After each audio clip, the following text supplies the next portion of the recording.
আজ আমাদের আলোচনার বিষয় interest coverage ratio. Interest coverage রেশিওর বাংলা কি? সুদ নিরাপত্তা অনুপাত।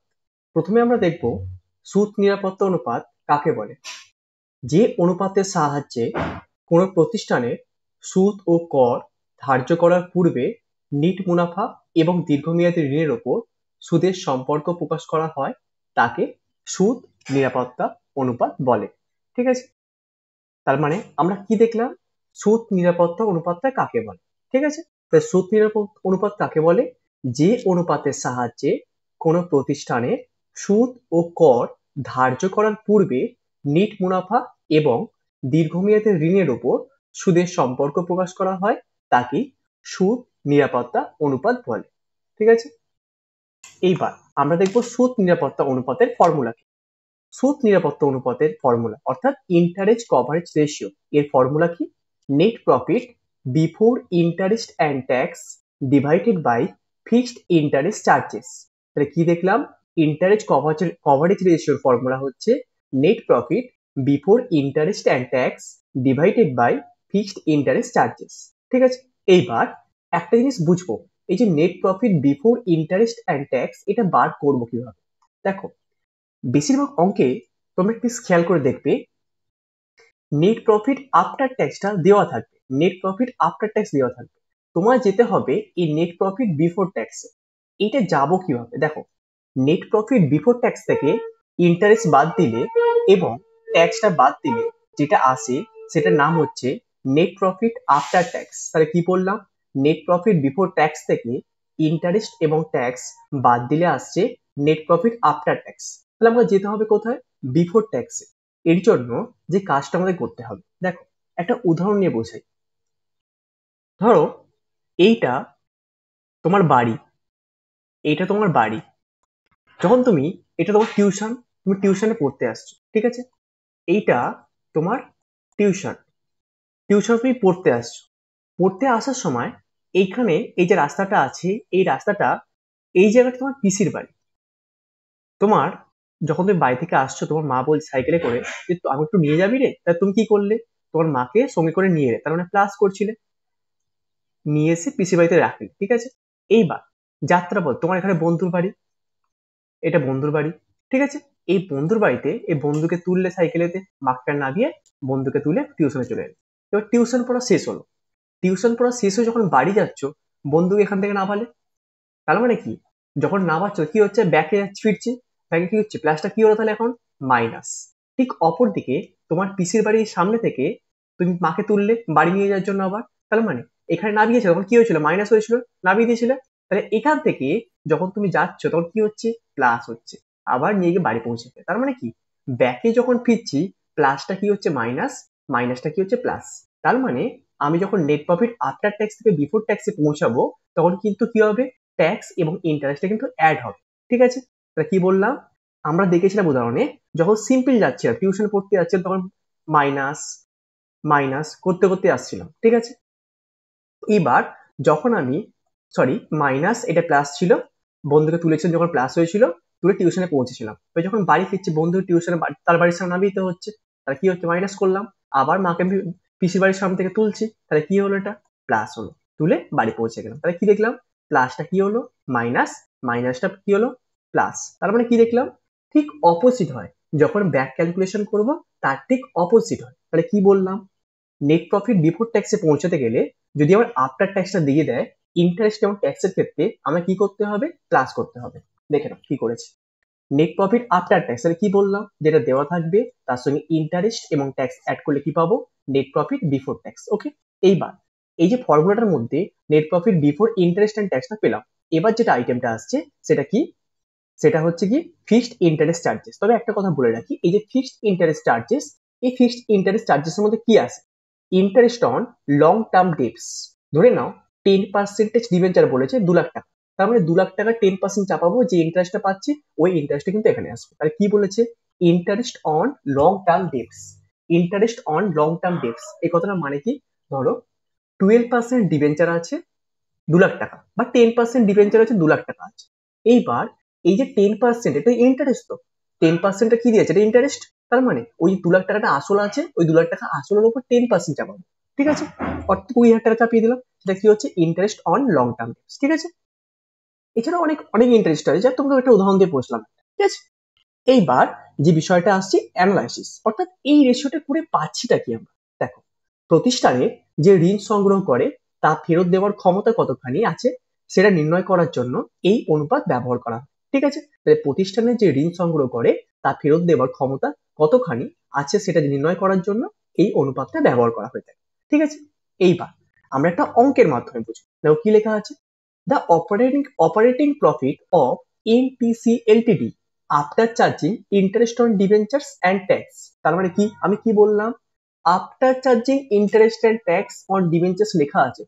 আচ্ছা, আমি এই সবে কি বললাম, আমাকে যেতে হবে কোথায়, বিফোর তে, বিফোর ইন্টারেস্ট অ্যান্ড ট্যাক্সটা পার করতে হবে। তাহলে তাই তো, এইবার আর কি লেখা আছে, the amount of interest on debentures 80,000 বলে দিয়েছে, and income tax payable 1,20,000, calculate the interest coverage ratio. ঠিক আছে, তাহলে এখান থেকে আমাকে ইন্টারেস্ট কাভারেজ রেশিওটা বার করতে হবে। দেখো কি করে বার করবো, একদমই সোজা। ইন্টারেস্ট কভারেজ রেশিওর ফর্মুলা আমরা কি জানি, net profit before interest and tax divided by fixed interest charges. ঠিক আছে, তাহলে net profit after interest and ট্যাক্সটা কত দেওয়া ছিল, 6 লক্ষ টাকা বসিয়ে দিয়েছি। আমি কি বললাম, আমি যখন net profit before interest and tax বার করব তখন ইন্টারেস্ট এবং ট্যাক্সটা আমাকে অ্যাড করতে হবে।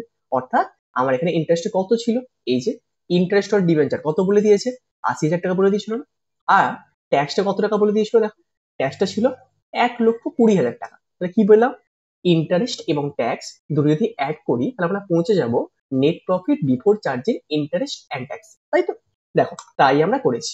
Net profit after interest and tax 6 লক্ষ টাকা ছিল, তার সঙ্গে ইন্টারেস্টটা অ্যাড করলাম, ট্যাক্সটা অ্যাড করলাম, তাহলে কি পেলাম, নেট প্রফিট, এটা হবে নেট প্রফিট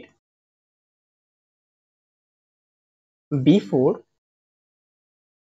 ইন্টারেস্ট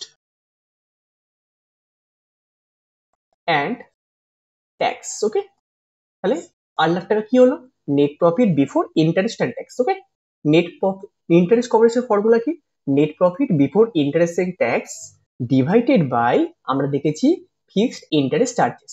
তাহলে net profit before interest and ট্যাক্সটা তো পেয়ে গেছি, এইবার ফিক্সড ইন্টারেস্ট চার্জেসটা কত। দেখো এইটার ক্ষেত্রে কিছুই করতে হবে না, কারণ আমার এই ইন্টারেস্ট পার্টটা দিয়ে দিয়েছে। ফিক্সড ইন্টারেস্ট কত দিয়েছে, the amount of interest on debenture কত বলে দিয়েছে, 80,000 বলে দিয়েছে না।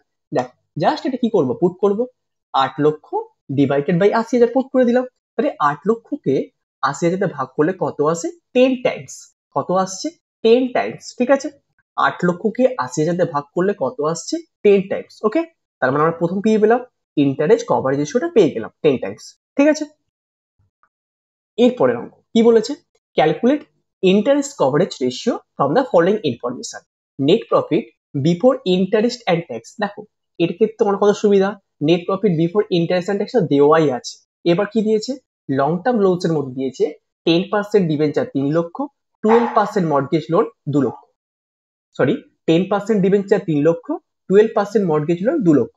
এইবার আমরা দেখব ইন্টারেস্ট কভারেজ রেশিও ফর্মুলা কি, net profit before interest and tax divided by fixed interest charges. তাহলে net profit before interest and tax এই অঙ্কটার ক্ষেত্রে দেওয়া আছে, তাহলে divided by fixed interest charges কত হবে, এই যে দেখো ডিবেঞ্চারটা ভ্যালু দেওয়া ছিল না, 10% ডিবেঞ্চার 3 লক্ষ টাকা আর 12% মর্টগেজ লোন, তাহলে আসলটার উপর সুদটা চাপাবো যত রেট বলেছে। তাহলে কত ছিল, আসল ছিল কত 3 লক্ষ, তার উপর 10% চাপালাম, কত হলো 30,000। ঠিক আছে, অপরদিকে 12% মর্টগেজ লোন ছিল কত, আসল 2 লক্ষ, তার উপর 12% চাপ, তাহলে এলো কত 24,000।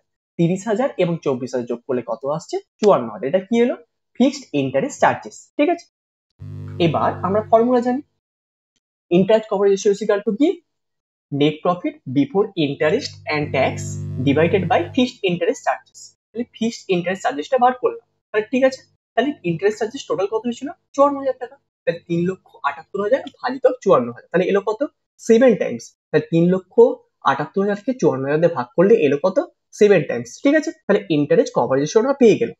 ওকে, এবার এরপর আমরা দেখবো from the following information calculate interest coverage ratio. কি দিয়েছে, net profit after interest and tax কত বলে দিয়েছে, 1,40,000। রেট অফ ইনকাম ট্যাক্স বলেছে 30%, 10% ডিবেঞ্চার ভ্যালু দিয়েছে কত 2 লক্ষ টাকা। দেখো এখানে আফটার ইন্টারেস্ট অ্যান্ড ট্যাক্সটা দিয়ে দিয়েছে, কিন্তু আমরা পৌঁছাতে হবে কোথায়, বিফোর ইন্টারেস্ট অ্যান্ড ট্যাক্সটা।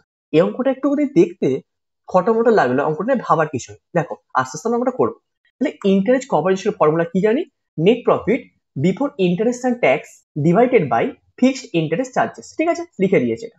এবার একটা জিনিস বোঝো, net profit before, net profit after interest and ট্যাক্সটা দিয়েছে কত, 1,40,000। আচ্ছা একটা জিনিস বোঝো, net profit before interest, net profit before tax আমি ধরলাম 100, এটা ধরলাম এটা নেট প্রফিট বিফোর ট্যাক্স 100। এইবার দেখো খেয়াল করে ট্যাক্সটা কত দিয়েছে, 30% দিয়ে দিয়েছে না, ট্যাক্সটা দিয়েছে 30%, তার মানে কত, যদি নেট প্রফিট বিফোর ট্যাক্স 100 ধরি, তার থেকে 30 বাদ দিই, তাহলে নেট প্রফিট আফটার ট্যাক্স দেওয়া হচ্ছে কত, 70, তাই তো? এটা আমরা দেখলাম। তারপরে নিজের একটা বোঝার জন্য করলাম, নেট প্রফিট বিফোর ট্যাক্সটা ধরলাম কত 100, তার থেকে ট্যাক্স 30 বাদ দিলাম, তাহলে এলো কত, নেট প্রফিট আফটার ট্যাক্স এলো কত, 70। ঠিক আছে, আমরা দেখলাম। এবার আমার কাজ কি, নেট প্রফিট বিফোর ট্যাক্সটা পৌঁছানো, তাই তো? আমার আফটার ট্যাক্স নিয়ে কোনো সমস্যা নেই, আফটার ট্যাক্স দেওয়াই আছে, আফটার ট্যাক্স নিয়ে সমস্যা কিছু থাকার কথা নয়। আমার যেতে হবে কোথায়, বিফোর ট্যাক্স। দেখো নেট প্রফিট বিফোর ট্যাক্স লিখলাম ইজিক্যাল টু, এইটা দেখো 1,40,000 দেওয়া ছিল, নেট প্রফিট আফটার ট্যাক্স দেওয়া ছিল, তাহলে আমার পৌঁছতে হবে কোথায়, বিফোর ট্যাক্স। এবার একটা জিনিস খেয়াল করো, নেট প্রফিট আফটার ট্যাক্স সমান কত জানি, 70, অর্থাৎ 70 দিয়ে ভাগ করলাম, আমি পৌঁছতে হবে কোথায়, নেট প্রফিট বিফোর ট্যাক্স, এটা ভ্যালু কত দেখতে পাচ্ছি, 100, তাহলে 100 দিয়ে গুণ করলাম, তাহলে আমি কি বললাম, যে নেট প্রফিট আফটার ট্যাক্স জানি কত, 70। কারণ দেখো এই 1,40,000 কিন্তু কিসের value, net profit after tax value দেওয়া আছে, তাহলে নেট প্রফিট আফটার ট্যাক্সটা কত, 70 জানি, তাহলে 70 দিয়ে ভাগ করলাম, যেতে হবে কত, 100 যেতে হবে নেট প্রফিট বিফোর ট্যাক্সে, তাহলে 100 দিয়ে গুণ করলাম, তাহলে এলো কত, 2 লক্ষ। দেখো এখানে কিন্তু আমাদের কাজ শেষ নয়, তার কারণ আমায় পৌঁছাতে হবে net profit before interest and tax. তাহলে আমি নেট প্রফিট বিফোর ট্যাক্সের ডিমান্ড করলাম কত, 2 লক্ষ টাকা। তার সঙ্গে কি করব, অ্যাড ইন্টারেস্ট করলাম। ইন্টারেস্ট অন ডিবেঞ্চারটা কত বলে দিয়েছিল, দেখো 10% অন ডিবেঞ্চার, 2 লক্ষটা আসল ছিল, তার 10% মানে কত, 20,000 টাকা না। এই দেখো নেট ইন্টারেস্ট অন ডিবেঞ্চার 2 লক্ষর 10%, তাহলে এলো কত আমার কাছে, 20,000 টাকা। তাহলে 2 লক্ষর নেট প্রফিট বিফোর ট্যাক্সটা কত এসেছিল, 2 লক্ষ টাকা, তার সঙ্গে ইন্টারেস্ট অন ডিবেঞ্চার 20,000 যোগ করলাম, তাহলে আমার কাছে এলো কত, 2 লক্ষ প্লাস 20,000, 2 লক্ষ 20,000। এই 2 লক্ষ 20,000টা কি, net profit before interest and tax, তাই তো? Net profit before interest and tax আমরা পেয়ে গেলাম 2,20,000 টাকা, যেটার ভ্যালু আমরা বার করতে হয়েছিল, এত কষ্ট করে আমরা বার করলাম, তার কারণ net profit before interest and ট্যাক্সটা আমাদের লাগবে, তাই তো? আমরা বার করে ফেললাম net profit before interest and tax. এরপর দেখো ডিভাইডেড বাই কি হয়, ফিক্সড ইন্টারেস্ট চার্জেস। এইবার দেখো ইন্টারেস্ট চার্জেসটা কত, ইন্টারেস্ট অন ডিবেঞ্চার আমরা একটাই দেখতে পাচ্ছি, যেমন আগের অঙ্কটার ক্ষেত্রে যদি খেয়াল করে দেখি, আগের অঙ্কটার ক্ষেত্রে 10% ডিবেঞ্চার ছিল, 12% মর্টগেজ লোন ছিল, কিন্তু এই যে অঙ্কটা দেখতে পাচ্ছ 10% ডিবেঞ্চারটা শুধুমাত্র আছে, আমরা কি করব, এই দেখো কি লিখলাম, fixed interest charges interest on debenture কত, আসলটা ছিল 2 লক্ষ, তার উপর 10% চাপালাম, তাহলে এলো কত, 20,000, তাই তো? এটা আমরা কি পেলাম, ফিক্সড ইন্টারেস্ট চার্জেস কত পেলাম, 20,000। ঠিক আছে, এইবার ইন্টারেস্ট কভারেজের ফর্মুলা আমরা কি জানি, আমরা দেখেছি, এই যে net profit before interest and tax divided by fixed interest charges. দেখো জাস্ট এটা পুট করলাম, তাহলে net profit before interest and ট্যাক্সটা বেরিয়েছিল কত, 2,20,000 টাকা।